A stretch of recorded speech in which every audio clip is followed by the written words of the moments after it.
Hola, bienvenidos a una nueva cápsula informativa, nuevamente con el tema de trabajo y energía.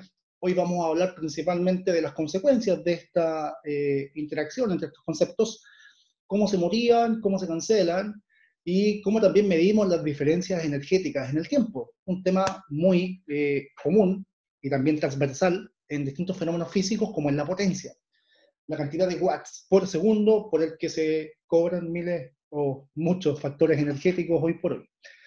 Entender cómo funciona e intentar también predecir situaciones es de lo que se trata esta cápsula de síntesis de física común. Vamos con el tema de hoy entonces, trabajo, potencia y energía. Ok, hablar de trabajo y energía muchas veces va de la mano. Recordemos que trabajo significa modificar energéticamente un sistema y energía es la capacidad para provocar un trabajo. Entonces, trabajo y energía tienden a funcionar, a complementarse muy bien. Y en condiciones normales nos damos cuenta que sí, debemos considerar el trabajo en un sistema. Pero ¿qué era la condición ideal primero? Recordemos la base anterior, cuando no había trabajo todavía y no estábamos considerando estas fuerzas externas a un sistema ideal. Las condiciones ideales establecen, vamos a cambiar el color, ahí sí, las condiciones ideales establecen lo siguiente: la energía mecánica, como ente que suma estas energías pequeñas, cinética, potencial, se mantiene constante en ausencia de fuerzas externas, disipativas, que le quiten energía a un sistema. Siempre la energía mecánica, por ejemplo, en este esquema, la energía mecánica en el punto 1 va a ser igual a la energía mecánica en un punto 2, que sé yo, acá en medio, o cuando todo esto se comprime, energía mecánica en 3 siempre son iguales en un sistema ideal. ¿Ya? Vamos a establecer también que en un sistema de conservación, la magnitud, como ya lo estamos diciendo, total, es constante, pero las variables pueden ir cambiando a medida que pasa el tiempo y que en el fondo se está describiendo la situación de movimiento. Veamos el ejemplo de la izquierda, derecha, perdón. Bien, como dijimos, si establecemos distintos puntos en este movimiento, punto 2, y el lugar donde se comprima al máximo este resorte, el lugar donde ya no alcanza a haber más movimiento, sino que se detiene esta cajita y luego vuelve a subir, vamos a tener distintas situaciones, punto 1, punto 2 y punto 3, una situación muy típica para plan común y pruebas de admisión. Yo puedo y tengo la seguridad que si hablamos de condiciones ideales, podemos decir que la energía mecánica en 1 es igual a la energía mecánica en 2 y es igual a la energía mecánica en 3.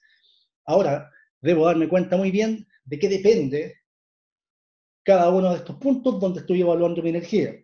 Si lo consideramos bien, la energía mecánica en 1, en el punto 1, el objeto tiene velocidad. Es la pregunta que tenemos que hacernos. ¿Hay velocidad en el punto 1? Si hay velocidad, por tanto hay energía cinética en 1. En el punto 1, ¿hay altura? Sí, por tanto hay energía potencial y la consideramos también, potencial en 1. Estas dos magnitudes van a considerar la mecánica total en el punto 1. No consideré, ni siquiera pregunté por energía potencial elástica, dado que solamente van a ser considerados los resortes como agentes elásticos, que son de una elongación evidente. No vamos a considerar estas elongaciones que son muy pequeñas, porque se asumen como despreciables. En el punto 2, a mitad de la caída, la energía mecánica depende, por tanto, de... ¿Hay altura? Sí, seguramente menos que la anterior, la mitad, vamos a suponer, pero sigue habiendo altura y por tanto en este punto, como hay menos altura, hay más velocidad, así que obviamente tengo las dos de nuevo, energía potencial en 2. Y el punto más bajo, en el punto donde se comprime al máximo el resorte, la energía mecánica sigue teniendo el mismo valor, ¿verdad? Solamente que todo se convirtió, toda esta cantidad de energía se convierte en ese punto, en solamente energía potencial elástica. Esta caracterización del movimiento se establece bajo un patrón ideal. Nunca en esta situación se tomó en cuenta la fricción, ni siquiera el trabajo, así que perfectamente podemos asumir que la energía mecánica en cualquier punto es igual a la energía mecánica en otro distinto. Igualdad de energía total. Solamente cambian las variables. ¿De acuerdo? Bien, Vamos a la realidad, a una condición normal, entre comillas, donde sí los agentes externos afectan un sistema. Vamos a hablar de la más común, la fricción. ¿Qué podemos decir acá? En condiciones normales, la energía se ve afectada por diversas variables, ¿sí? Cuando tomamos en consideración esta energía que apoya un sistema o la energía que dificulta un sistema y le damos un nombre, esto se conoce como trabajo mecánico. Ya lo habíamos estudiado en una cápsula anterior. El trabajo mecánico es la acción que modifica la energía de un sistema a partir de dos procedimientos matemáticos que determinan su causa y su efecto. Recordemos eso. El trabajo era fuerza por desplazamiento como causa. Y por tanto el trabajo también provoca cambios en la energía mecánica. Podemos decir entonces que como teorema de trabajo y energía, todas estas igualdades son posibles. Trabajo, fuerza por desplazamiento, es igual a delta energía mecánica, por tanto, energía mecánica final menos energía mecánica inicial. ¿Sí? Obviamente en efectos de cálculo tenemos que determinar qué variables quiero estudiar y cómo yo la voy a despejar. Conceptualmente analicemos la solución que está en esta pantalla.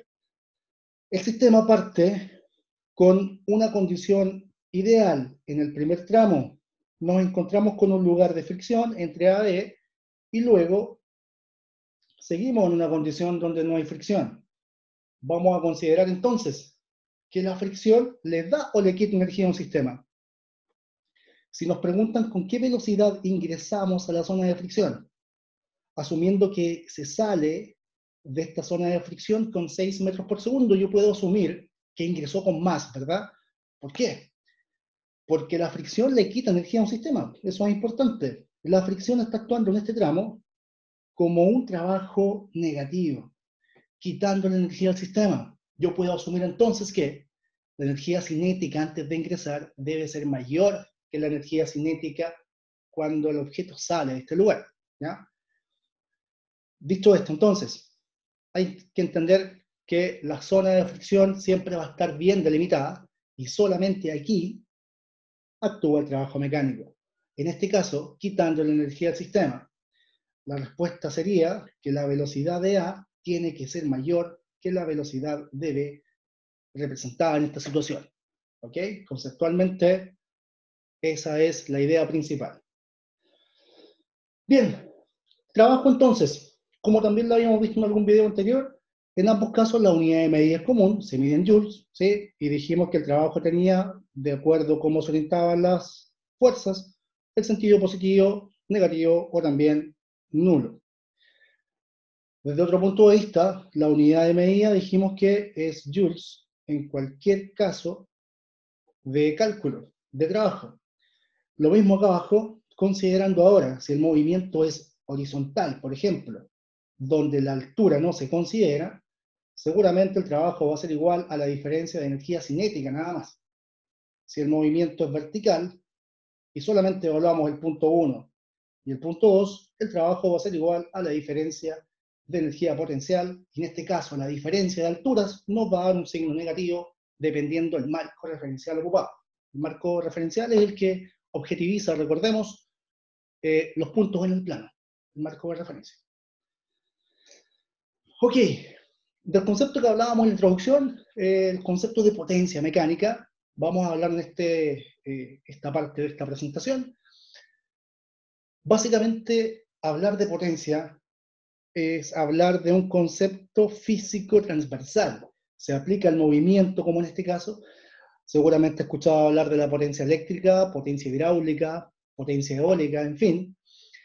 La potencia, a modo general, el concepto de potencia relaciona energía y cuánto tiempo tarda esa energía en llevarse a cabo. ¿Sí? Energía partido tiempo.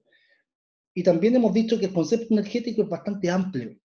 En física se estudian las energías por sus consecuencias, y de esa energía, de una de ellas en particular, estamos trabajando hoy día. Energía mecánica. Por tanto, el concepto energético, la unidad de energía, en cualquier caso dijimos que era joules, ¿cierto? La unidad de tiempo para efectos científicos, segundos. joules partido segundo corresponde a un watts, ¿sí? La cantidad de watts va a estar determinado entonces por cuántos joules pasan por cada segundo, o cuántos kilojoules pasan por cada hora, en fin. La conversión de esto debe ser proporcional, y ahí hablamos de también unidades múltiples, watts, kilowatts, gigawatts, en fin. Todo se aplica en cuanto a las proporcionalidades de la cantidad. Entonces, decir que estamos evaluando la potencia establece lo siguiente: el trabajo como fuerza por desplazamiento partido delta T, ¿verdad? Y también puede ser desde otro punto de vista, recordemos que trabajo también se conoce como energía mecánica final menos energía mecánica inicial, partido por delta T.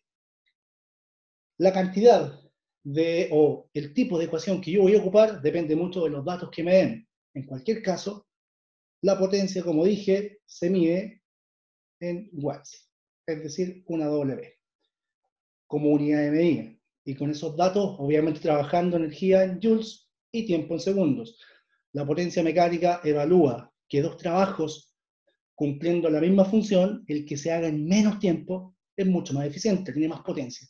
Haciendo el mismo trabajo en menos tiempo, la potencia es más alta. Fíjense que potencia y tiempo son inversamente proporcionales. ¿Ok? Siempre las gráficas nos entregan datos importantes. Hay que acordarse que no solamente por ver una curva voy a entender de qué estamos hablando, hay que indicar cuáles son las variables. Si es potencia trabajo o potencia tiempo. Generalmente, en el eje horizontal se encuentra la variable independiente y en el eje vertical la variable que depende del eje horizontal, digamos. La dependiente versus la independiente en el eje horizontal, ¿sí?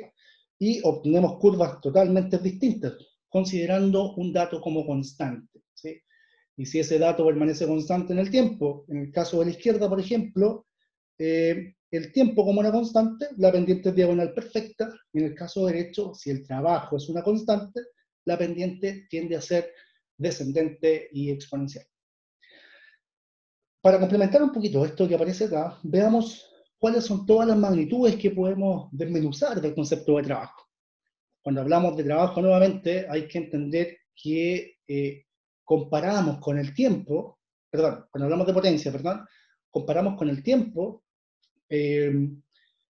dos máquinas que cumplen la misma función, o dos situaciones donde el trabajo es el mismo, pero si yo comparo los tiempos me doy cuenta dónde hay más potencia, dónde se demora menos, cuando se utiliza mucha más energía en hacer un trabajo y no se pierde como algún tipo de agente disipativo.